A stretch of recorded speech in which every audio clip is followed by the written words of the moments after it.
Let's jump into it. Yeah. So welcome everybody to Decoding the Job Posting. This is a really fun workshop where we're going to deep dive into what your traditional job posting looks like and how to kind of pull out the key information from it.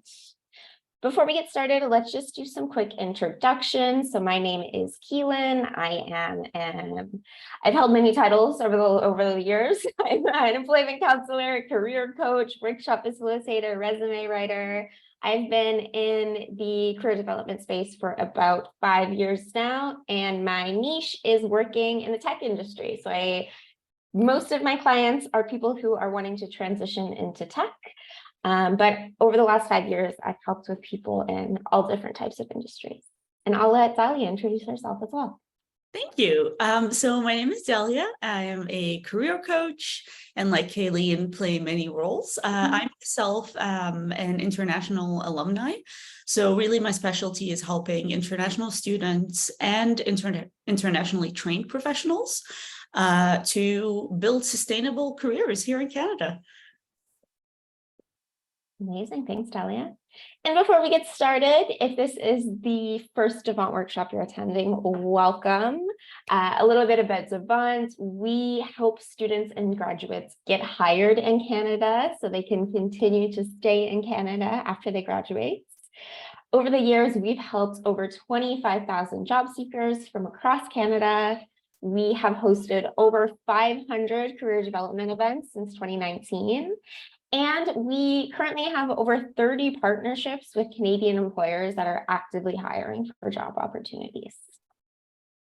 And just some rules of the road when we get started as well. This is being recorded and it will be emailed to you afterwards. So you can always come back and rewatch. Also, this is an interactive workshop, so we encourage you to unmute your microphones if you have questions. I believe because it's in webinar mode, you can't actually come off camera. I apologize for that. However, we can unmute you and let you chat. So if you do have a question, just let us know in the chat. I will be moderating the chat as Dahlia is going through the slides. So we will be sure to answer all of your questions. And I'll talk a little bit more about it at the end, but Devant hosts tons and tons of monthly events. I will post a link in the chat to some of our upcoming events if you'd like to register for those as well. And today's agenda, like I said, it's called Decoding the Job Posting. So we're really going to be deep diving into what a job posting looks like. We're going to be understanding the structure and the components of your traditional job posting. We're going to talk about how you can identify relevant keywords to include in your resume and your cover letter. And then we'll talk a little bit about like how you can incorporate those keywords into your resume. Lovely. Thank you so much for the intro, Kayleen. So let's just jump right into it because I anticipate we may have some questions at the end. So today we're really thinking about the job posting. And the way I like to think of it is as a candidate, your best friend really is the job posting. The place where you're going to get the most information very easily is the job posting. And so we'll talk a little bit about how can you read one of those. To start, we'll just go top down. What's in the information that's usually presented in a job posting? So here we have just a little screenshot example. One of the things that you can see at the very top of a job posting is the position or the title. So the title and the position will give you information about seniority, how much experience they're looking for, and kind of what's the general sphere of work. So what would the position really look like? So this position, for example, is for a senior program manager. So right from that title, we can see that they're looking for somebody with years of experience and they're looking for somebody to do program management. The second thing that you see at the very top, and this is why I love LinkedIn for job searching, is information about the company size and how many people are working for them, what are their locations, and you can go in and really in-depth look at the company's information. That is really going to help you in the long term. One way that it can help you, big companies, for example, usually use an ATS to manage their application systems. So if you're applying for a company and you can see like this one has 5,000 10,000 employees, you can expect that your application will go through the ATS system. Now, that is not an absolute statement. Of course, each organization does things differently, but this is just something that we can learn from the very top of the job description. Next, we're going to go down and we're going to look at the job summary and the job description, really, the key responsibility. This is where a lot of your information is going to be coming from. This is where your keywords are going to be coming from. My personal favorite way to go about this is to Control-P any job postings and save it as a PDF. Once I have that PDF, then I start reading the job postings, because you can use the highlighter tool to start highlighting the keywords. That way you are ahead of the resume writing process. You know what keywords they're using. And one thing is, what's a keyword, right? There's so much in the job posting. So to decipher what a keyword is to kind of look through the job posting and see what terms they're using to refer specifically to skills or tasks or actions that you're going to be taking as part of that job. So if we look here, for example, ELS course evaluation. So ELS comes up quite a bit, and so that would be one of their keywords. And you keep going like this to identify as many keywords as possible. Something that I would say is not a keyword is, let's see, carries out. That's not a keyword. Scheduling, that's a keyword. So we're talking specifically about what it is that they're asking you to do. Oops. Next, we have qualifications and skills. This is usually the most intimidating part of the job posting, because usually when an employer is writing a job posting, they're really writing for the dream and ideal candidate. Nobody is the ideal candidate. So as long as you have a few of the requirements, don't let that stop you from applying if you don't meet every single one. But here with qualifications, if you're thinking about, again, getting ahead of the resume writing process, you want to really highlight in your resume in the same language used in the qualifications what it is that you're good at. So if they say, for example, that they want 5 years of progressive management experience, try to use the same language. And the reason why we try to use the same language is because the person who wrote the job posting will likely be the person reviewing your resume, or at least a committee. Usually it's not one person, it's a few people, but the organization in their mind have a language about how they speak about a position internally. And so if a candidate matches that language, it makes it easier for the recruitment team to recognize, like, oh, this person has the skills we're looking for. And they framed it in a way that's easy to understand for us. So identifying keywords in the required qualifications, you focus on your industry specific skills, and also you want to focus on your transferable skills. So here, if we take a quick look at this required qualifications, they're talking about attention to detail and time management and organization. These are all soft skills, and soft skills are immensely important in the job search in Canada, because the employer usually thinks that hard skills can be taught, but soft skills usually can't. And so really they're looking for somebody who can integrate into the workspace seamlessly and be able to work with the team and be productive. And so soft skills for those are very important. Something like speaking an additional language. So this one wants either Mandarin, Arabic, or Spanish. So for positions that say that, I would say in your resume, add a section about languages. So try to figure out what exactly they're asking for, and then how can you use your experience using the language that they're giving you to make that match.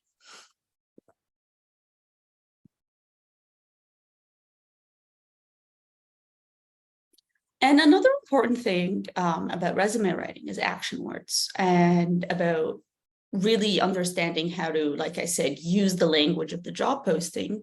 Take a note about what action words are they using. Oversees, coordinates, manages. If you've done these things, try to use the same action verbs.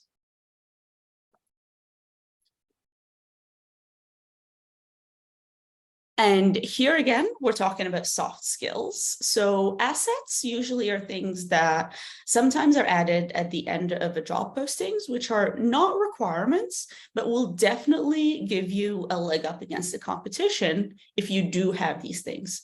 So pay attention to the assets. A lot of the times they're soft skills. And again, soft skills are immensely important. So you want to highlight that, and you want to use similar language. So knowledge and thinking skills, that's how they framed it.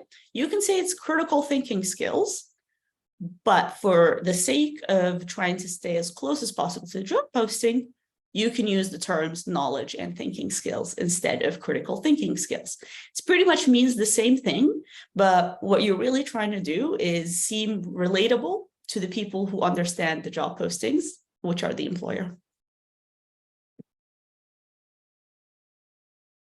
And customize your resume. I've been talking about this a little bit. It's always important that the reason why we really dive into a job posting is so that by the time you sit down and write your resume, you have a clear idea about what information would you like to include in your resume, what information is important, because it's important to keep it relevant. And you keep it relevant by aligning your resume with the job description. And with your highlighted keywords already in your saved PDF format of the job posting, you can then sit down and start writing your resume with the help of a Devant tool. So from here, I'm going to pass it on to Kayleen for a little demo. Awesome. Actually, we have a question. Chloe has her hand raised.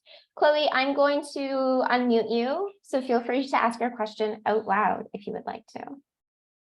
All right, we should be able to hear you now, Chloe. Oh, you could be muted. You are permitted to talk, but it looks like your microphone is still muted. So you should be able to unmute yourself. Unfortunately, I can't do it on my end. Or if you'd prefer, you could just use the chat to ask your question as well. Oh, sorry, it was an accident. Chloe did not mean to raise her hand. No worries. No worries. That is okay. But now everyone knows that we do have that hand raising feature. So if you do have a question, feel free to pop your hands up and we can unmute you. Or like I said, you can just use the chat. We're monitoring that as well. All right. Now let's hop over to Devant's resume tools. So all of these tools are found in the Devant portal, which you should be able to access through your school. If you're attending this event, you should be able to also have access to the Devant portal. The first one that I'm going to show you is the resume scanning tool. This first one here under resume tools. This is a really, really cool software. It partners with JobScan, which is essentially an ATS simulator. I know there's usually questions about the ATS. So if you'd like us to go over one more time what an ATS is, please feel free to pop that into chat. But essentially, this resume scanning tool is an ATS simulator. So it's going to read your resume in a very similar way that a lot of companies' ATSs read your resume. And it's a very cool tool because you can actually copy and paste in the job description that you're applying for and copy and paste in your resume, and it will tell you how well optimized your resume is for that role. It'll tell you if you're missing any really important keywords. It'll give you suggestions for keywords. It'll tell you if your resume is a little bit too long or a little bit too short. And like I said, if you're missing any keywords, it'll kind of give you some suggestions on where you can add those keywords in your resume. So for the sake of an example, I have copy and pasted an example software engineer resume that I found on Google. So this is Larita's resume. Larita is not a real person. We've just gotten an example resume off of Google. And then I've pasted a job description in the chat. This is for a software developer co-op. position. So you can copy and paste any type of job description that you're applying for here and copy and paste your resume on this side. And then if you hit scan, it's going to give us a match rate. So in this case, Larita's resume is not very well optimized for the software developer co-op position that she is applying for. She has a match rate of under 20%, which is not good. You can see that this tool is recommending a match rate of 80% or above. And that's because the ATS is more likely to screen out your resume if you do have a lower match rate, because it's going to assume that you're not a qualified candidate. So essentially, the higher match rate that you have, the higher chance you have of a recruiter or a hiring manager getting their eyes on your resume and inviting you in for an interview. But that is okay that we have a low match rate, because this tool is going to tell us how we can improve that match rate. So let's scroll down. This is just some basic information telling us where it looks like we're missing the most amount in our skills section. All right, so it's giving us some tips to optimize the ATS. It's telling us that we should be including the company's name somewhere in our resume, just to make sure that this company knows that we have written this resume specifically for them. We're missing some really important tools. We've got the job title match, so that's good. We've got education, that's good. We've got some good section headings and date formatting.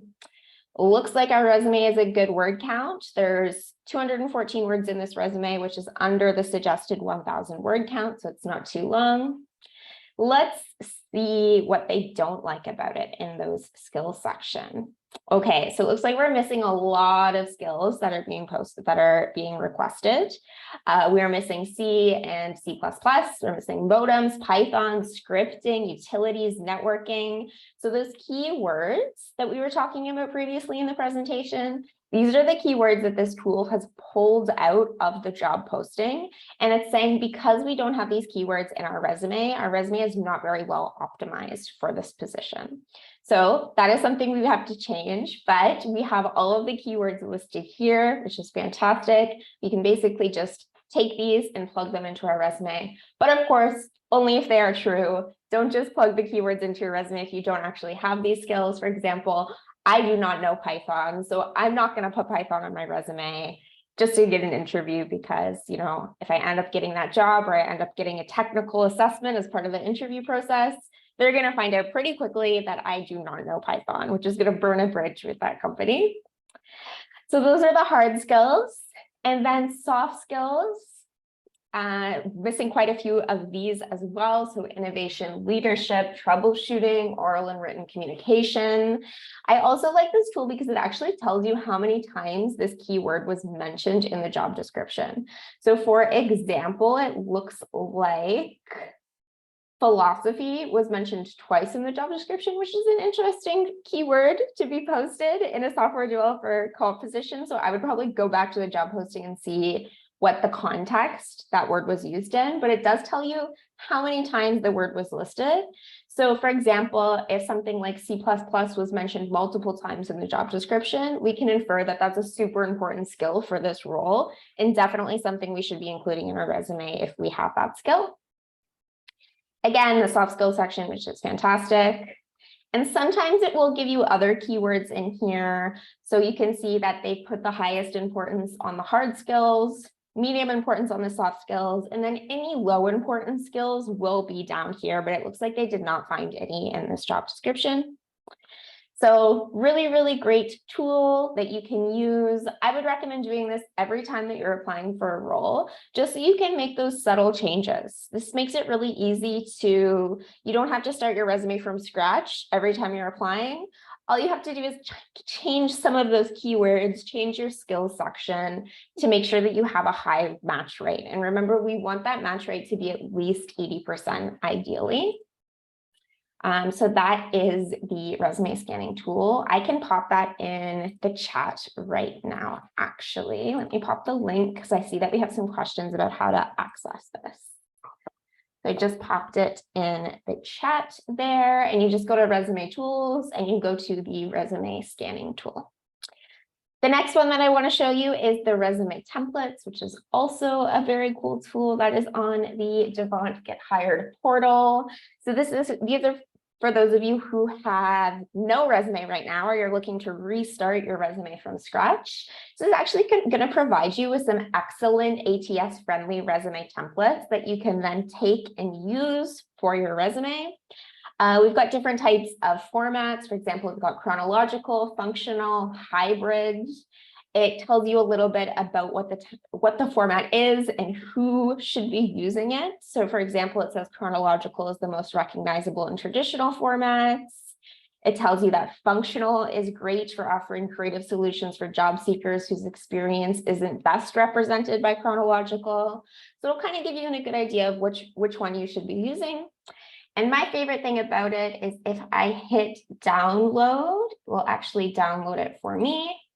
And then if I open it up, in 2 seconds, I have to share a new tab. I'm on a Mac right now, so it's opening up in Pages. But if you have Microsoft Word, I believe it would open it up in that. I can actually go right in and start typing skills, skills, skills. I just replaced the job title with software engineer. The template's already set up for you. All you have to do is go in and fill in the blanks, which makes it really, really easy to get a resume going very, very quickly. And then again, you can copy and paste that and plug it into the ATS scanning tool that I showed you previously. So very, very cool. I think it also has some good templates for more advanced careers as well. I go back. Yes, so it'll have like a manager template, it'll have an executive resume template, a recent graduate template. So lots and lots of different templates in here. There's different designs as well. If you're someone who wants a more designed resume, you can see that this one has a little bit of color in it, different fonts, things like that. So lots of really excellent templates on here. And the last tool I want to show you is the resume writing guidebook. This is a really, really great tool. It's not really a tool, it's more of a lesson, just basically walking you through some resume fundamentals. It talks about the ATS system that we were talking about before, gives you an idea of how to go through it. And then you can just keep going. There's more posts, resume writing tips, things like that. Just a really, really great resource, especially if you're writing your resume from scratch. And again, you can find all of these just in the resume tools section. We've got the scanning one, the resume templates, and the resume writing guidebook. I would actually probably recommend doing it in the reverse order that they're listed here. So if you don't have a resume yet, I would probably start off by watching the videos in the guidebook, choosing a template that you like, filling it in, and then using the resume scanning tool to make sure it's optimized to the job that you're applying for. All right, I will pass it back over to my lovely co-facilitator. I'm not sure if you have any slides left or if we're opening the floor for questions. I think we might be opening the floor for questions, but Awesome. thank you so much for running us through that. I absolutely love that tool, simply because it just removes all the guesswork from the process. It's something you can trust, and it's very helpful to have kind of something to double check with, just to raise your own confidence in your application. So now we just have a little recap, and then we're going to open it up to questions. So we'll start over. Job descriptions. Job descriptions are the only morsel of information that you will get from a company about a job without meeting a hiring manager or recruiter or anybody that works there. So you want to look at this piece of information like a roadmap or a treasure map. What information can you pull out of there that's going to be helpful for you, not only in terms of writing a resume, but also later on, once you get that interview, to stand out because you fully understand what it is they're asking for. That way you can engage with their questions in a more meaningful way, and you can ask meaningful questions at the end of the interview as well, because you have all this knowledge and all this information that you gathered from the job postings. Keywords are everything when it comes to ATS, and we don't know if a company is using one or not. So it's always safe to make sure that your resume is optimized for an applicant tracking system. The way you can do that is either by using the lovely Devant tool that removes all the guessing game from this somewhat complicated process, if I'm being honest. I really struggled with keywords when I first became familiar with the concept of keywords in ATS. Or you can go ahead and download that job description and start highlighting away.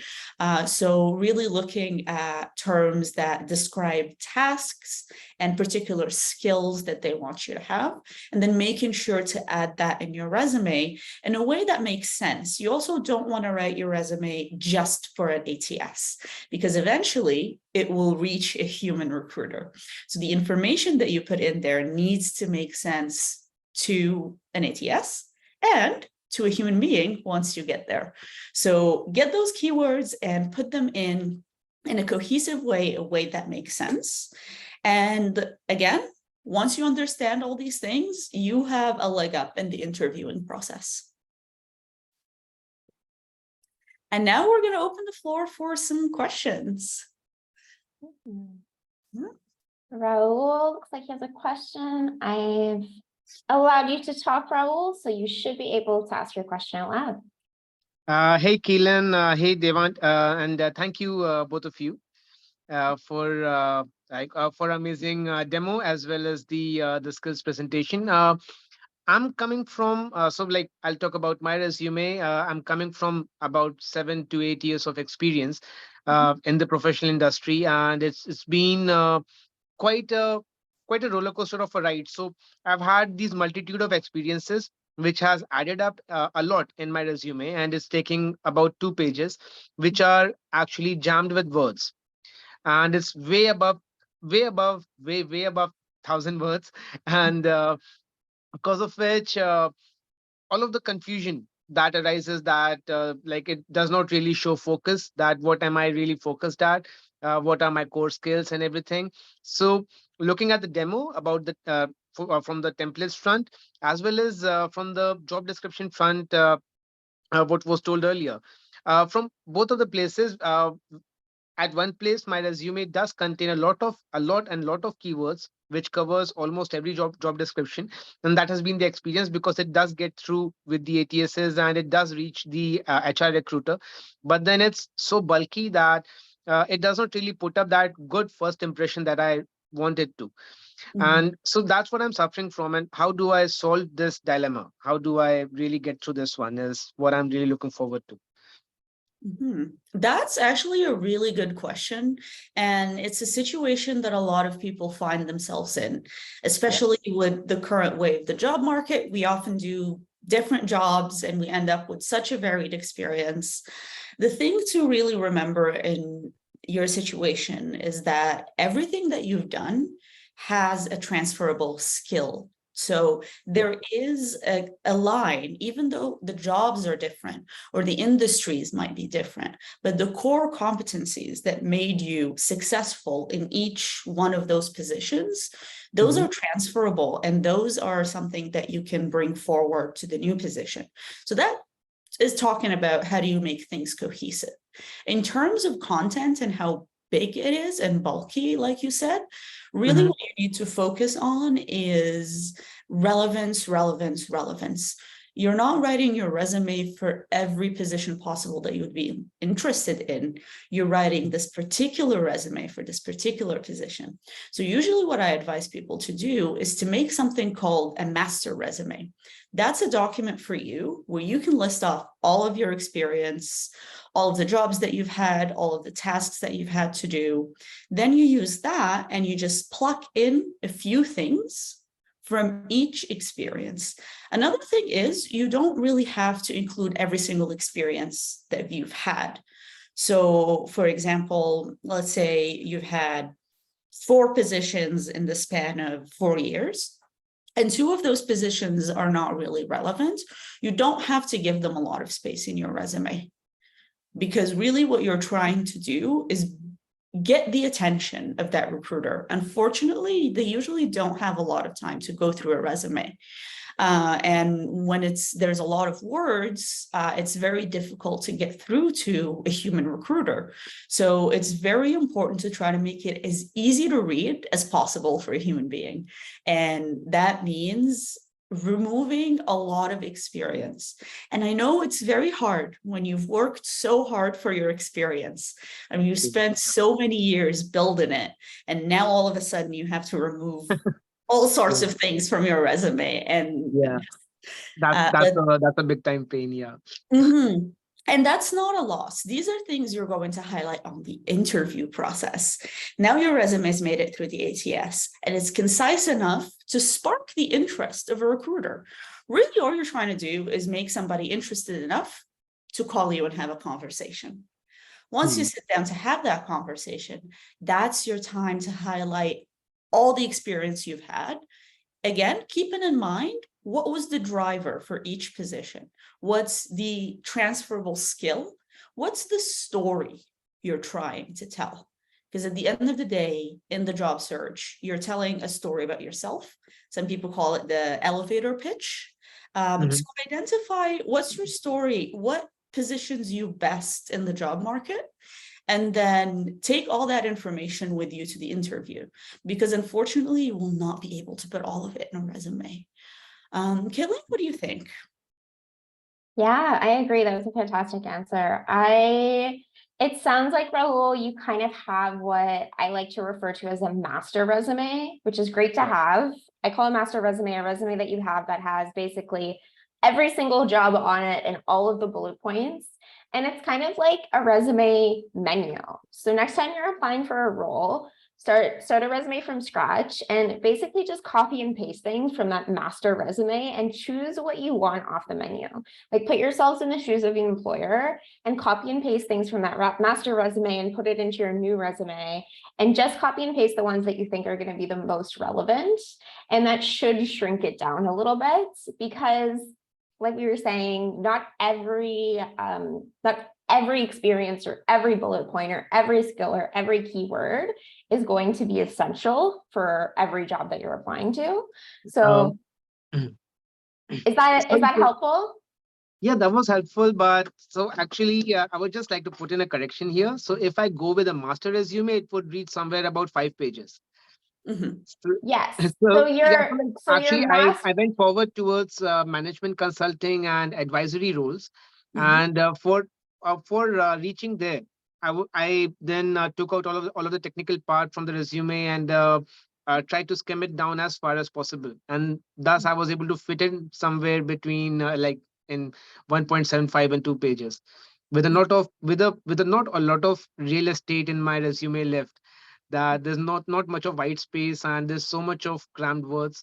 And as you both just said, so it's like it's quite helpful. Yes. So like I have a direction towards to work, and I will refer to this resume that I was talking about as a master resume for the consulting specific roles and advisory specific roles, and then go ahead from there and then skim it down furthermore.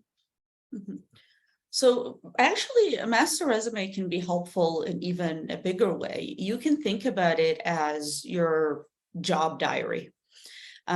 So everything that you've done, 5 pages, that's like, usually that's how it goes, because you're trying to run down everything you've done and all of your experience and all of the tasks that you did at every job. But then what you're really trying to do is pluck in maybe 1 or 2 bullet points. So you're doing the right thing. Just keep condensing.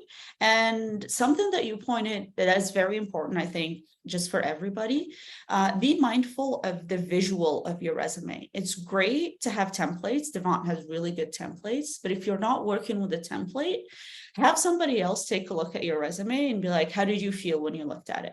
Because sometimes tiny margins with not a lot of spacing, with a lot of words, make people feel overwhelmed. Maybe there's a lot. So that's a very good note, that your resume, I would like to say, needs to breathe. You need nice margins. You need at least space and a half or 2. You need at least a 12-point font so that it feels comfortable to look at.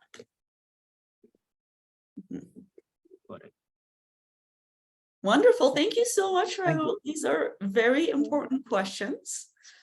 And thanks a lot for the for all of the advices. I'll just take them forward. Yeah. Thank you. Of course, our pleasure. All right. It looks like AJ is next. AJ, you have the floor.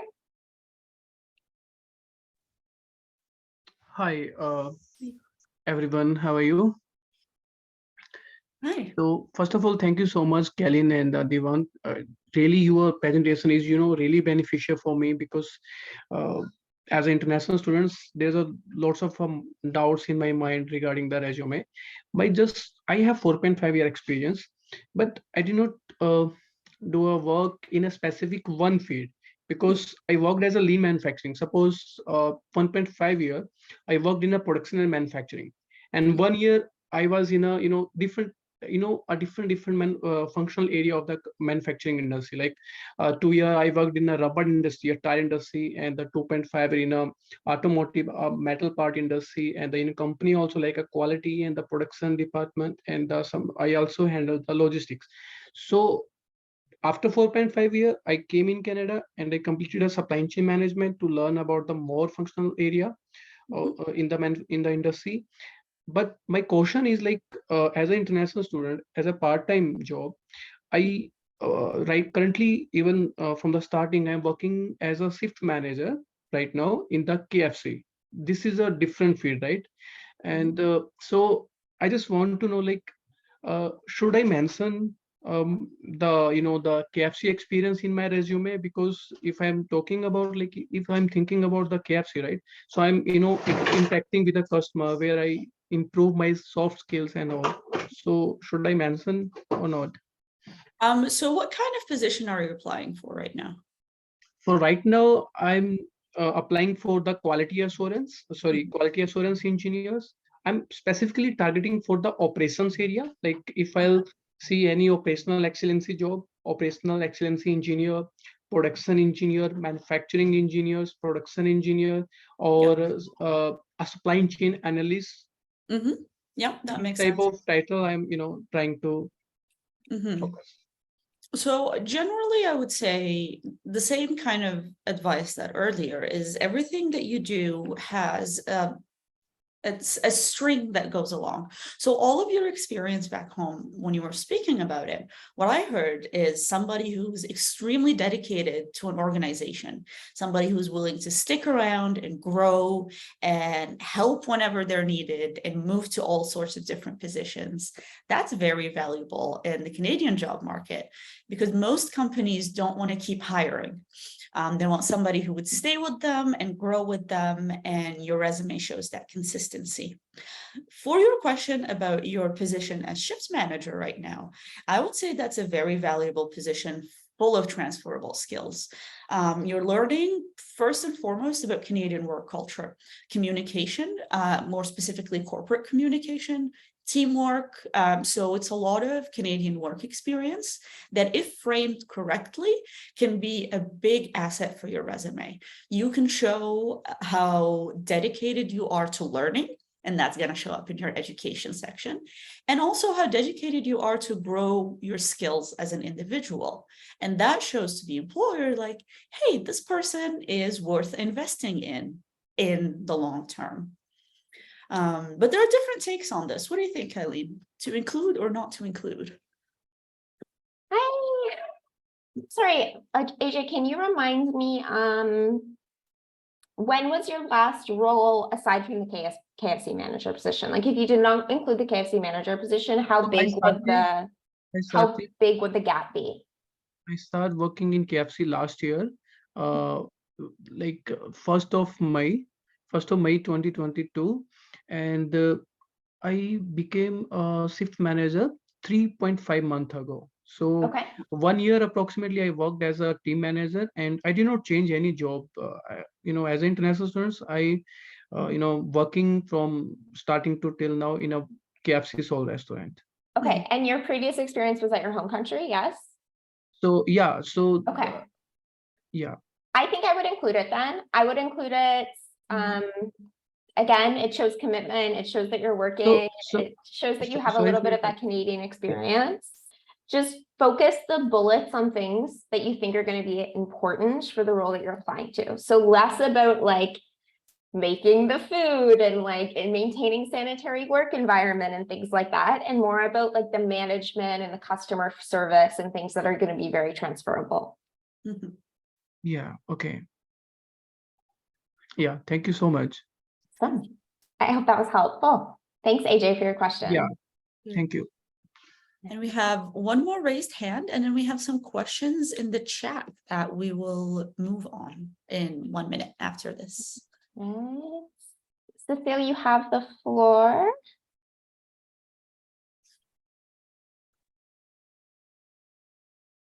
Hi. Hello. Hi, this is Cecile from Peterborough. So my question is actually related to the last one. So my experience is different to the job that I am looking for, which means I wanted to change a career. Mhm. So currently I am taking a master's in financial analytics. Mhm. And so I wanted to change a career from being in the importation or logistics industry or job into a financial analyst. So which resume outline and what should be the best fit for me on that case? How many years of experience do you have overall? I have a lot, like more than 10 years. Okay. I would say in that case, a functional resume would work for you. Just without seeing your experience. I mean, once we see your experience, maybe there's something else in there. But really, the good thing about a functional resume is that, or somebody call it a hybrid resume, it's where you have your highlight of qualifications at the top. So that takes a lot of focus, and then your job experience is just there, but it's not like a chronological resume where it's the first thing that you see is the work experience. The reason why I am suggesting that is because this format of resume is very helpful for people who are looking for a career change and people who have had a long career. Because when you write your highlight of qualifications or summary of skills, or whatever you want to call it, what you're doing is taking the most important parts of your experience. And in your case, it's going to be all your transferable skills plus your education and putting it right at the front of your resume where the recruiter will see first. So that will give them a strong impression of your skills, and then they can go down and start reading your experience, and that will give them an idea about what it is that you're doing. Again, with career shifts, I very much highlight the importance of transferable skills. So look at every one of the positions you've had in the past, and maybe this will take a little bit of time because you have such a vast experience, and try to see what skills from that role am I going to be using for the role that I'm applying for right now, and focus a lot on those transferable skills. You're going to want to focus on that also in your cover letter, that all of the things that you've built has led you to this stage, and this is the career shift you're looking for. And it will also later come up in an interview, I'm sure. Once you sit down with somebody, then you can give them more of a holistic view of what it is that you do. But in terms of resume, I would say go for a functional or a hybrid resume and really, really focus on those transferable skills. But we have our resume writer with us in the room. So what do you think, Kelly? Yeah, no, I definitely agree. I always say that recruiters, hiring managers, anyone that's looking at your resume is going to read your resume from the top to the bottom. So I'm a big fan of reordering sections. Like, I know traditionally we put kind of the about you section, your skills, your work experience, your education in that typical order. If your education is more relevant, like you said, you're doing a master's, move that education section up, put it above your work experience if you think it's going to be more relevant. It's a less traditional order, but like I said, they're going to read it from the top to the bottom. So I put everything that is more related to the career that you're looking to get into towards the top to emphasize that, and de-emphasize things that aren't as related or aren't as applicable by putting them towards the bottom. So yes, I would agree. Some sort of hybrid resume template where you're really focusing on your skills, you're focusing on your education, and then including your work experience at the bottom that is maybe not directly applicable to the role that you're applying to.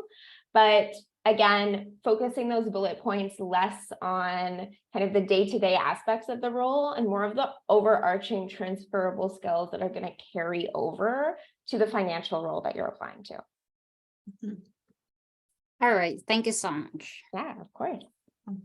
Oh, we got more hands. let's,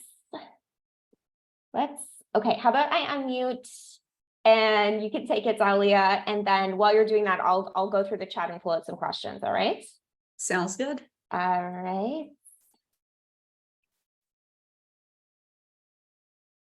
Hello, Let's- everyone. Hello. Hi. Yeah, thank you for this informative session. I just have one question. So I have it like, as per studies, I did like my bachelor degrees in engineer electronics. Then for master, I did fashion design, and I worked for like a couple of years. Then I came here, and I'm doing now human resources. I want to ask whether, like, since I have very different kind of studies, should I exclude like one of these, like my fashion design, since it's not related to, like, those two somehow related to human resources, but like there is something that doesn't add up here. Mhm. So this is actually a bit of a tougher question because it's about admitting education rather than work experience. I would say if it's not relevant for the position, it shouldn't make it on the resume. The same with education as it is with work experience. So if during that master's degree, you've gained any skills that you can argue will be helpful in human resources, put them in.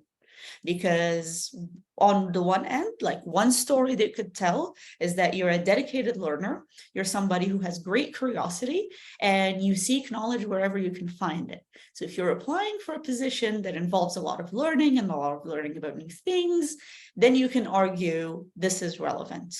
However, if what you've learned in that program is not applicable, or you can't clearly explain to a recruiter why and how it's applicable, then I would say omit it. And then just keep the education that's very clearly related to the role. Because again, you're going to sit down, hopefully, and have a conversation with a real person. At that point, everything can come to light and you can outline all of your experiences. But if we're looking at a resume, and if I'm a recruiter and I have, let's say, a stack of 10 resumes and 9 of them are directly applicable and I understand how they're applicable, and one of them is very good and they could be applicable, by human nature, you're going to go for the easy choice. You're going to go for the choice of, okay, we want somebody with a HR degree. This person has an HR degree.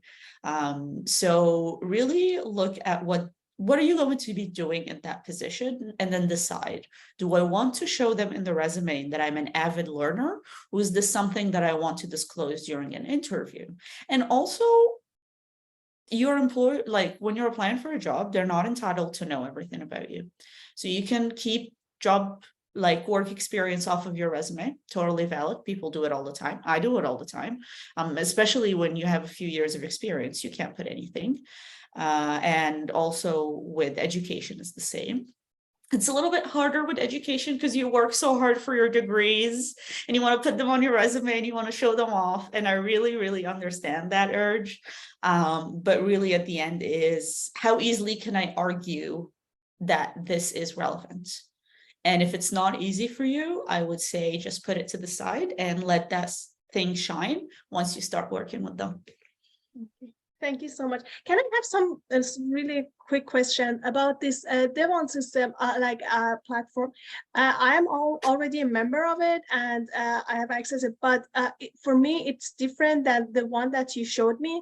For instance, like apart from the whole logo and layout, for me, what it does, it has resume builder and also a scanner. It doesn't have like those that you put one job posting on one side and like resume on the other side, and comparing these two things. Is there like something that I'm missing? Did you log into it today and it's looking like that? Because I know they recently updated it. I know when I logged in today, it looked a bit different than I've logged in the past. So it could be, sorry, have you logged in today, or you're just remembering? Yes. No. While you were explaining, I Interesting. tried mine. Yeah, so I know that mine looks a little bit different than the last time that I logged in. So I would say that they've recently updated it, and maybe yours just hasn't updated yet. But yeah, that is interesting. Let me try to send the link again. And if not, could you put your email in the chat, Tai, and then Sure. I will follow up with you to try to get Thank some you so answers much. on that. Wonderful. Thank you, Colleen. Okay, I've got some questions about the resume scanning tool. The resume scanning tool is free, I believe, if you have access to Devant services through your school. So if your school is partnered with Devant, it will be free for you. Okay. Piece of information should I include? Oh, Dalia, if you would like, we've got some questions about cover letter length. So we've talked quite a bit about resume length and what to include in a resume. How about cover letter length? How long should a cover letter be? What should we include in it? I would say sweet spot would be about 3-4 paragraph maximum. And I'm talking small paragraphs. So your first paragraph is just going to be something called the statement of intent. I'm applying for this position that I found here. Some people like to put like a catchy thing at the beginning of their cover letter that talks about the company. Like, I've always dreamt of working for Devant and I found out they're hiring and I thanked my lucky stars. Don't write that, but something like that, something catchy like that. Other people go for the traditional statement of intent. Here's the title of the position, the posting number if they have it. That first little line there is just helpful for your hiring manager to kind of triage the application and figure out what you're applying for what. Your second paragraph is going to be talking about you. So really what this, again, storytelling through resume and storytelling through cover letters.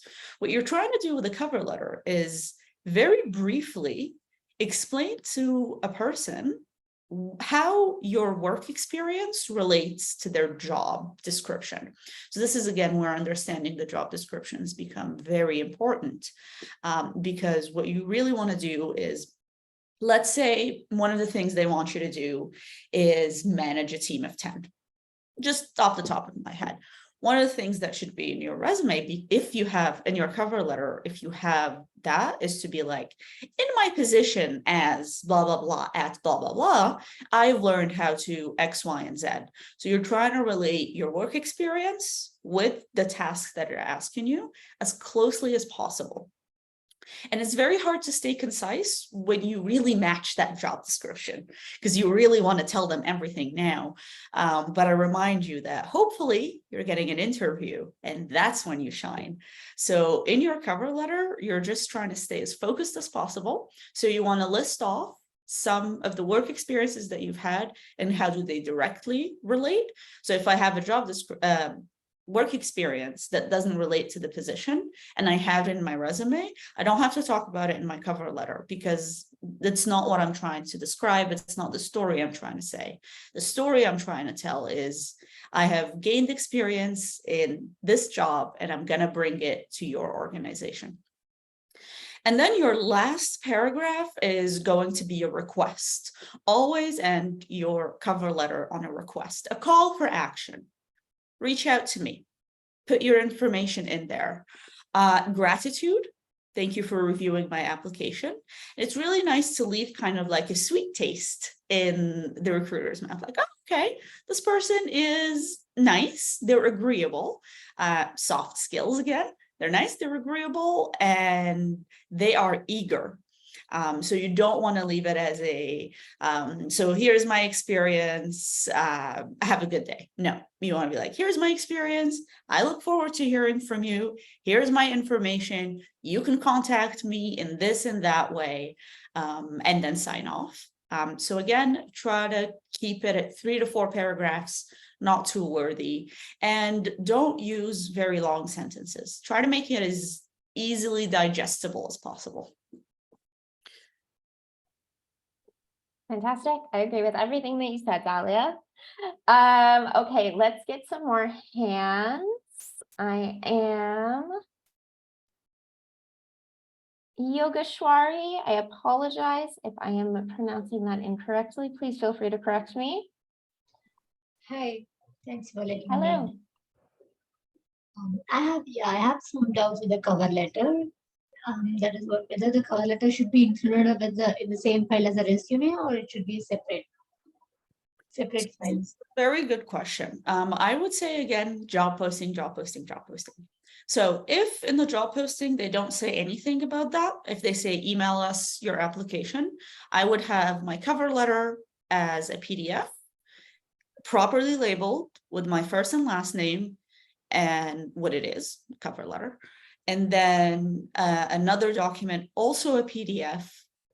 Please send PDFs and not Word documents, because you never know what operating system the person is working on, so it may mess it up. So you save them into 2 separate PDFs and you apply. Some positions at the end would be like, make your cover letter and your resume the same PDF documents, leading with your cover letter or leading with your resume. And usually this information is like the last 2 sentences of a job description. So it's really important to read it through to figure out what they are asking for. So if they want it as 1 document, it will ask for that in the job description. If they don't say, then 1 PDF for your cover letter and 1 PDF for your resume. Okay, thank you. And what is the ideal number of pages maximum that we can have the resume for? 2. Okay, so irrespective of experience, the years of experience. Mm-hmm. And that's why it's harder the more experience you have, because you have to decide what's the most important that I'm going to fit in these 2 pages. And really the reason is they will not read a longer resume. The standard length is 2 pages, and it's also important because that's how you keep it relevant. Everything that you've done in your work life has equipped you with skills that you carried forward from position to position to position.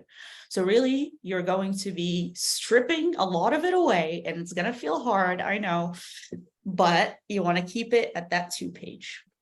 Right. Thank you. Thank you so much. You're welcome. Perfect. So we've got 1 more hand and 1 more minute. So let's get the Let's last do it. question very quickly.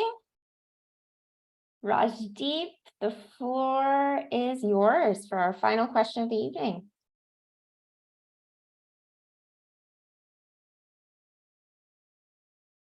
Rajdeep, can you hear us? I think you're on mute if you're trying to speak, but you should have the ability to unmute yourself now.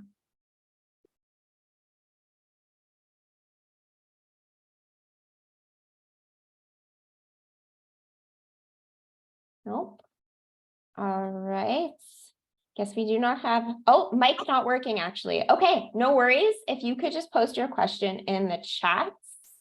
Oh, I see it here. What if I don't have the same experience in the job that I'm applying? Is that the question, Rajdeep? That's a very good question. Very good. Okay. If you don't have the same experience that you're applying for, go back to transferable skills. Transferable skills, transferable skills. This is relevant if you don't have work experience, if you're changing careers, or if you're applying to a totally different industry. So you want to look at your experience and what, really reading the job description in your experience, what do you believe is the link? Because I know you know that you can do that position, and that's why you're applying for it. So now you want to explain that in your resume format. Again, a functional resume could be very helpful. This is where you're highlighting your qualification, your skills right at the top. That way, by the time the recruiter is done reading all that and they get to your job experience, they can see that, okay, I can now understand how this person's transferable skills would relate. So really, this is kind of how I would do it. I would look at all the experience, look at that transferable skills, and then make that into a functional resume where those transferable skills are highlighted at the top and your work experience at the bottom. You really want to highlight that also on your cover letter. And then once it's time for the interview, then you can really, really tell your story to a person. Mm-hmm.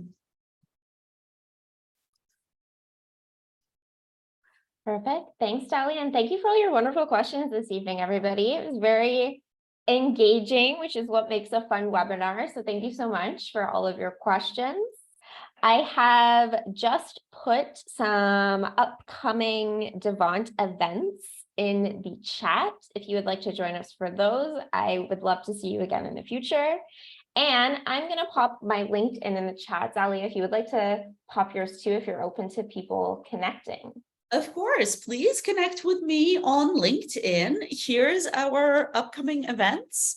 Wednesday, we have building soft skills and social connections. Very important, very important. Perfecting your LinkedIn profile. That's your public resume. Please have a good LinkedIn profile. Devant career cafes, those are always fun. We have them every month and we can chat about our progress and questions as they arise. And then of course, our immigration Q&A, which is led by our immigration expert, and it always has very, very important information. Amazing. Thank you so much, everybody, for joining us this evening. I hope you enjoy the great rest of your week. Happy Canada Day weekend. And I hope to see you all soon. Take care.